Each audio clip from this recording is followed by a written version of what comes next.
Hello সবাইকে, this is me lima and welcome my page. পূর্ব কোনো পরিকল্পনা ছাড়াই রুমমেটদের সাথে গল্প করতে করতে সাডেন প্লেনে চলে এসেছি জয়পুরহাট কাচ্চিডাইন। আমাদের বেস্ট একটি প্যাকেজ ট্রাই করার জন্য, এবং কেন আমি এই প্যাকেজটিকে বেস্ট বলছি এবং কি কি থাকছে এই প্যাকেজে জানাবো এই ভিডিওতে। প্রথমেই বলি, বেস্ট কেন বলছি এইটা জানতে হলে অবশ্যই ভিজিট করতে হবে কাচ্চিডাইন। আর ওনাদের এই প্যাকেজে ছিল খিচুড়ি, যা খাইতে অসম্ভব মজা লেগেছে আমার। ছিল বিভিন্ন রকমের ভর্তা, যেমন এখানে ছিল আলু ভর্তা, কলা ভর্তা, সিম ভর্তা, ছিল আচার। আচারটা আমার রুমমেটদের অনেক বেশি পছন্দের ছিল। আরো ছিল বেগুন ভাজি এবং মাছ ভাজি। প্যাকেজটির টোটাল মূল্য ছিল 99 টাকা। সব মিলিয়ে প্যাকেজটি একদম পারফেক্ট ছিল এবং একটা মানুষের জন্য পরিমাণেও যথেষ্ট ছিল। চাইলে আপনারাও ট্রাই করতে পারেন কাচ্চিডাইনের এই বেস্ট প্যাকেজটি।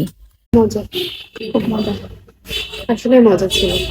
আর এই কাচ্চিডাইনের লোকেশন হলো জয়পুরহাট বাটার মোড়, পূর্বালী ব্যাংকের সামনে, সদর রোড, জয়পুরহাট। চাইলে আপনারাও ভিজিট করতে পারেন জয়পুরহাটের এই কাচ্চিডাইন।